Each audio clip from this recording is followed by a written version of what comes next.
नमस्कार, मैं दिव्या श्रीवास्तव, आप देख रहे हैं सुनो टाइम्स। बात करी जाए बांग्लादेश में जिस तरीके से हिंदुओं के साथ गलत हो रहा है, उस पर सरकार अभी तक चुप क्यों है?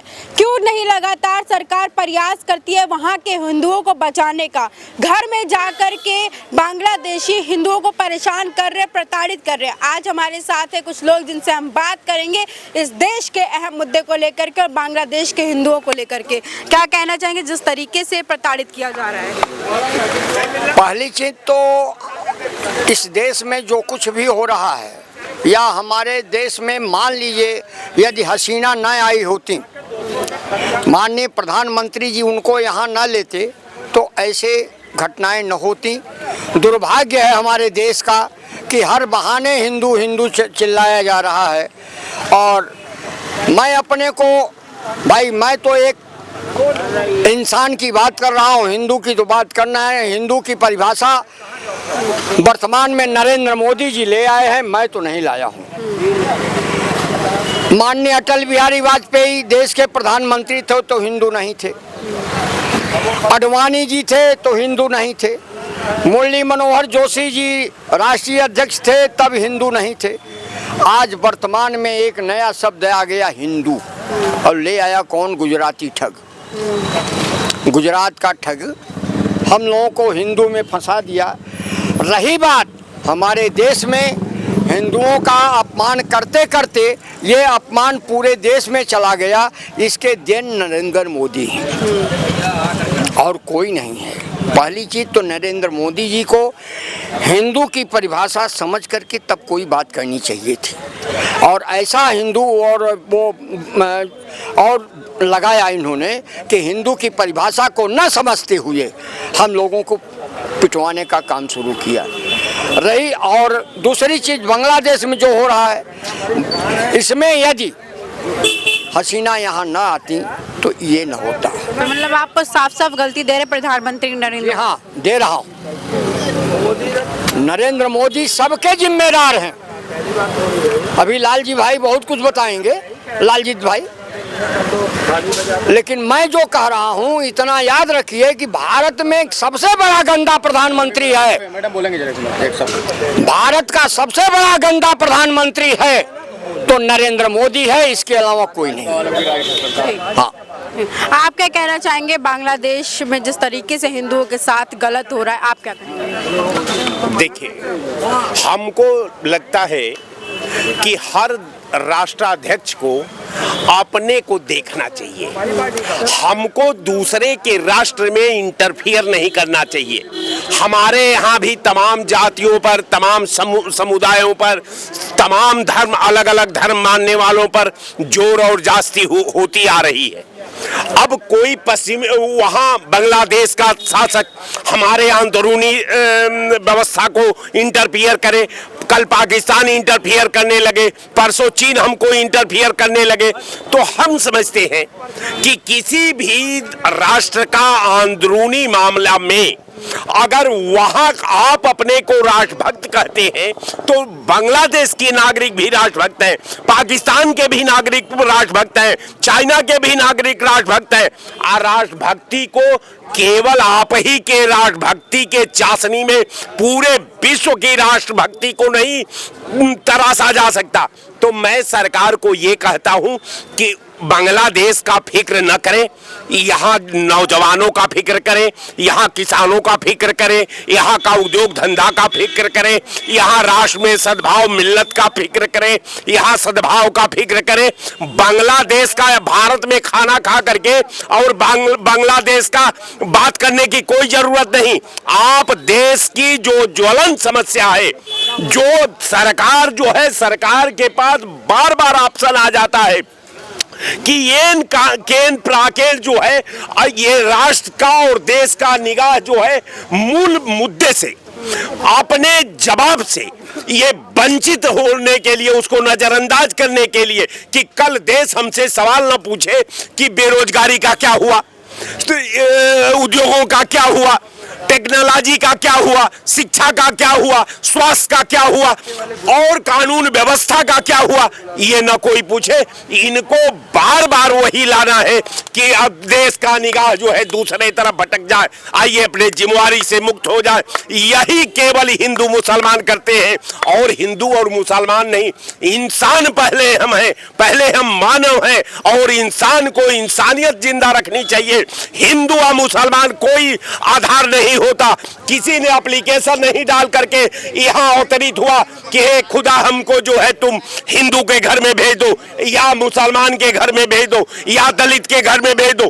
कुदरत ने जहां हमको भेजा है, ईमानदारी से उस सोसाइटी में मैं बिलोंग करता हूं, उसके कल्चर को समझता हूं, उसके आब हवा में जीता हूं, उसके खान पान में बिलोंग करता हूं, उसके शिक्षा दीक्षा में बिलोंग करता हूं।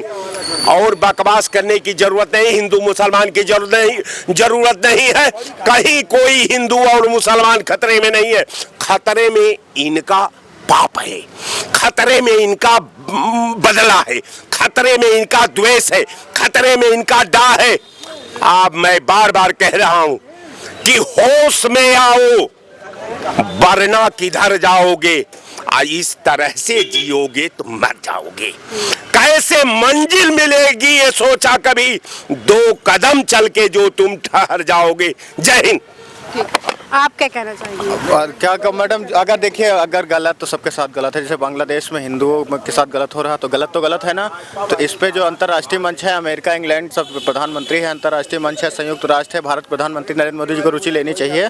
ये गलत है भाई, अगर किसी के साथ गलत हो रहा है तो प्रधानमंत्री जी नरेंद्र मोदी जी इंटरेस्ट लें, उसको सही कराएं। ये प्रधानमंत्री जी को देखना चाहिए। वहाँ के जो हिंदुओं के साथ गलत हो रहा है, इस पे आप क्या बोलना चाहेंगे? अब गलत तो गलत है, गलत हो रहा है, गलत वहाँ की पब्लिक कर रही है, सरकार कर रही है, आर्मी कर रही है, बांग्लादेश को गलत है तो रोकना चाहिए। और इसमें माननीय प्रधानमंत्री नरेंद्र मोदी जी को व्यक्तिगत रूप से रुचि लेनी चाहिए। समस्या गंभीर, अभी वहाँ हिंदुओं के साथ गलत होगा, फिर भारत में होगा, फिर अमेरिका में होगा, न्यूयॉर्क में होगा। तो ये तो स्थिति गलत तो गलत है। फिर इसका प्रधानमंत्री नरेंद्र मोदी जी को इसमें व्यक्तिगत रूप से रुचि लेनी चाहिए।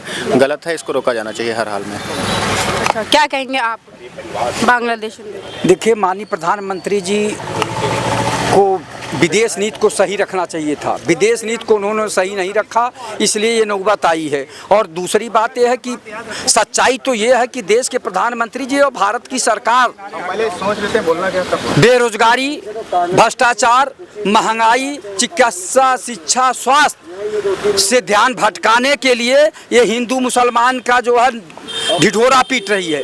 आप ये बताइए, आपके पास सारी शक्तियां हैं, आप सैनिक क्यों नहीं भेज रहे हैं? या हमारे भारत के लोग 140 करोड़ है, क्यों नहीं 40 करोड़ भेज देते, मूव करते, हम लोग जाने के लिए तैयार हैं। ये तो आप आदेश करिए। और इधर प्रदेश के मुखिया बोलते हैं कि वहाँ के दलित हिंदुओं पर जो है मुसलमान अत्याचार कर रहे हैं, विपक्षी कुछ बोल नहीं रहे। अरे विपक्षी के बोलने क्या बात है? सत्ता आपके हाथ में है, ताकत आपके हाथ में है, केंद्र में आपकी सरकार है, प्रदेश में आपकी सरकार है, 28 करोड़ जनता यहाँ है। आप क्यों नहीं कहते कि मूव कर दो वो जो है बांग्लादेश की तरफ, और जाके वहाँ जो है हिंदुओं को बचाइए और अपनी हक की लड़ाई लड़िए? क्यों नहीं बोलते? देश के प्रधानमंत्री जी को बोलना चाहिए। और सुनिए, यहाँ की आबादी 65% नौजवानों की है, और नौजवान किस काम आएंगे, किस काम आएंगे? उनको क्यों नहीं जो है तत्काल भेजते हैं, मिलिट्री क्यों नहीं भेजते हैं? और नौजवान तो बैठे हुए हैं कि भैया हमको भेजिए।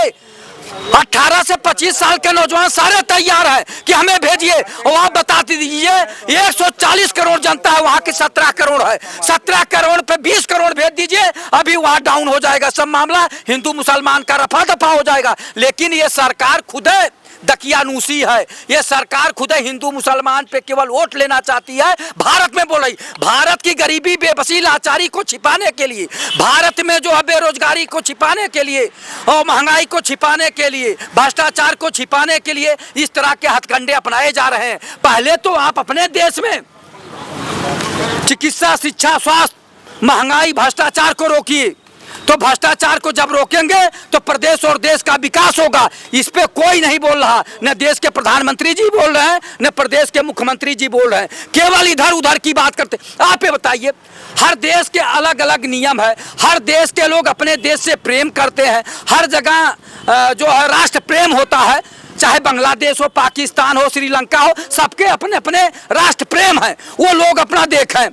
अगर अंतरराष्ट्रीय जैसे संयुक्त राष्ट्र जो संघ है वो देखे, और आप वहाँ अपील करिए, या स्वयं में अगर निर्णय लेना है तो निर्णय दे के 25 करोड़ जो है नौजवानों को भेज दीजिए। अभी चंद दिनों में फैसला आ जाएगा।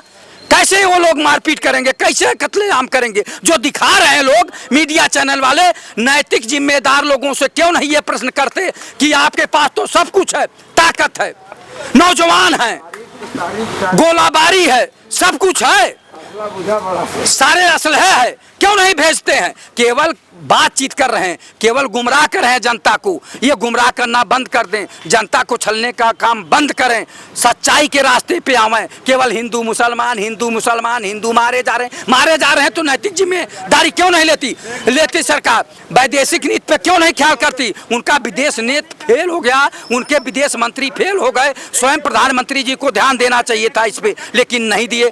शेख हसीना जी जब आई तो उनको ध्यान देना चाहिए था ना कि शेख हसीना जी जब वहाँ हिंडन एयरबेस पे उतरी तो उसके बाद वहाँ जो है अपने सैनिकों को, अपने नौजवानों को भेजना चाहिए था कि वहाँ जाके संभालिए। ये भी तो है, क्यों नहीं भेज रहे हैं? ठीक है, देखिए तमाम खबर जानकारी के साथ जुड़े रहने के बने रहे सुनो टाइम्स के साथ। कैमरामैन ऋषभ के साथ मैं दिव्या श्रीवास्तव, धन्यवाद।